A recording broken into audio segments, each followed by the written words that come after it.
கர்த்தருடைய பரிசுத்த நாமத்திற்கு மகிமை உண்டாவதாக. இன்றைய வசனம் சங்கீதம் 90:14. நாங்கள் எங்கள் வாழ்நாளெல்லாம் களி கூர்ந்து மகிழும்படி காலையிலே எங்களை உமது கிருபையால் திருப்தியாக்கும். அதனால கூட இந்த வார்த்தை கேட்க நம்ம ஒவ்வொருத்தர் வாழ்க்கையிலையும் நம்ம வாழ்நாளெல்லாம் களி கூர்ந்து மகிழணும்னா, மன மகிழ்ச்சியாக நம்ம வாழணும்னா, ஆண்டவரே இந்த காலை வேளையில் உமது கிருபையால் எங்களை திருப்தியாக்குங்க ஆண்டவரே. அப்போ நம்ம சந்தோஷமாக நம்ம இருக்கணும்னு சொன்னால் அவருடைய கிருபை எப்பொழுது நமக்கு இருக்கணும். அவருடைய கிருபையால் நம்ம திருப்தி ஆகணும். அவருடைய கிருபை இருந்தால்தான் நம்ம இந்த உலகத்தில் சந்தோஷமாக நம்ம வாழ முடியும். அவருடைய கிருபை இல்லாமல் இந்த உலகத்தில் நம்ம வாழவே முடியாது. நம்ம நிற்பதும் நிர்மூலமாகாமல் இருப்பதும் அவருடைய கிருபை மாத்திரம்தான். அவர் நம்ம மேலே வைத்திருக்கிற கிருபை மாத்திரம்தான். நம்ம ஒவ்வொரு நாளும் நம்ம ஆண்டவர்கிட்ட ஜெபிக்கிறோம். அதிகாலை ஆண்டவருடைய சமூகத்தில் எழுந்து, ஆண்டவரே இந்த நாளில் எங்களோட கிருபையால் எங்களை திருப்தியாக்குங்க ஆண்டவரே அப்படின்னு ஒவ்வொரு நாளும் ஆண்டவருடைய சமூகத்தில் நம்ம ஜெபிக்கணும். அப்போ அவருடைய கிருபை யாருக்கு அதிகமாக இருக்கும் அப்படின்னு பார்க்கும்போது சங்கீதம் 103:11 பூமிக்கு வானம் எவ்வளவு உயரமாக இருக்கிறதோ அவருக்கு பயப்படுகள் மேல் அவருடைய கிருபையும் அவ்வளவு பெரிதாக இருக்கிறது. யாருக்கு ஆண்டவர் அளவில்லாத கிருபை கொடுக்குறனா, கர்த்தருக்கு யார் பயப்படுறாங்களோ, ஆண்டவருக்கு பயப்படுகிற பயம் யாருக்கு இருக்கோ அவங்களுக்கு அதிகமான கிருபை ஆண்டவர் கொடுக்குறார். எவ்வளோ பெரிய காரியம்! பூமிக்கு வான அளவுக்கு ஆண்டவர் கிருபை சொல்கிறார். அப்போ அந்த ஆண்டவருக்கு பயப்படுகிற பயம் எந்த நிமிஷமும் எந்த பாதையில் போனால் ஆண்டவர் பார்க்குறாருன்ற அந்த பயம் நமக்கு எப்பவுமே இருக்கும். அம்மா அப்பா தான் பார்க்கல, ஆனால் அம்மா அப்பா இல்லைன்னு சொல்லி நம்ம துணிகரமாக தவறு செய்யக்கூடாது. யாரும் பார்க்கல நம்ம துணிகரமாக தவறு செய்யக்கூடாது.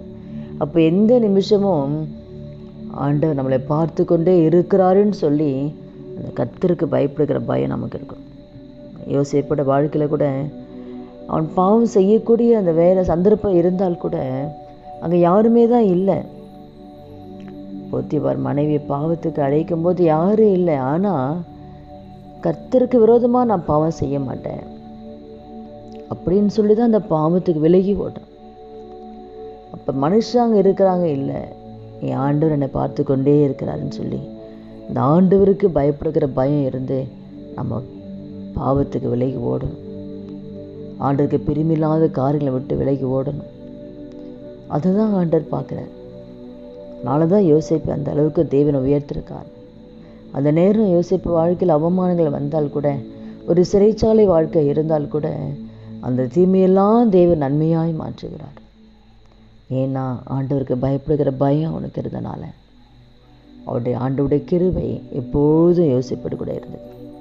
அவன் சிறைச்சாலை இருக்கும்பொழுது கூட கர்த்தர் அவன் கூடவே இருந்தார். இந்த நாளில் கூட இந்த வார்த்தை கேட்குற ஒவ்வொருத்தர் வாழ்க்கையிலையும் கர்த்தருக்கு பயப்படுகிற பயம் நமக்கு எப்பொழுது இருக்கும் பொழுது தேவனுக்கு பிரியமில்லாத எந்த ஒரு காரியத்தையும் நாம் செய்யக்கூடாது, பேசவும் கூடாது. ஏன்னா எல்லாவற்றையும் பார்க்கிற கர்த்தர் நம்மை பார்த்து கொண்டே இருக்கிற அந்த பயம் எப்பவுமே இருக்கும்போது அவருடைய கிருபையால் நம்மை திருப்தியாக்குவார். அவருடைய கிருபை, பரிபூரணமான கிருபை நம்ம மீது, நம்ம குடும்பத்தின் மீது இறங்கும். நமக்கு தன் தகப்பன் தன் பிள்ளைக்கு இறங்குவது போல இறங்குவாராம். நம்ம ஆண்டவருக்கு பயப்படுங்க. அதனால் இந்த வார்த்தை கேட்குற ஒவ்வொருத்தர் வாழ்க்கையிலும் நம்ம வாழ்நாளெல்லாம் மகிழ்ச்சியாக இருக்கணும்னா அவருடைய கிருபை நமக்கு திருப்தியாக இருக்கணும். அதுக்கு ஆண்டவருக்கு பயப்படணும். ஜெபிக்கலாமா? துதிகள் மத்தியில் வாசம் செய்கிற நல்ல தகப்பனே, இயேசுவின் நாமத்தில் அப்படி சமூகத்தில் வருகிறோம். இந்த வார்த்தை கேட்குற ஆண்டவரை எங்கள் ஒவ்வொருத்தர் வாழ்க்கையில் ராஜா அவனுடைய கிருபை தாங்கப்பா. அவனுடைய கிருபையால் எங்கள் ஒவ்வொருவரையும் திருப்தியாக்கும்படியாக ஜெபிக்கிறோமாப்பா. ஒவ்வொரு நிமிடமும் கர்த்தர் பார்க்கார் அந்த பயத்தையும் நடுக்கத்தையும் கொடுத்து நமக்கு பிரியமாய் நாங்கள் வாழ உதவி செய்யுங்க சப்பா. அப்படியே கர்த்தர் எங்களை நடத்த போகிற தயவுக்காக நன்றி. இயேசு கிறிஸ்து நாமத்தில் ஜெபிக்கிறோம் நல்ல பிதாவே, ஆமீன். கர்த்தர் நாமத்துக்கு மகிமை உண்டாவதா.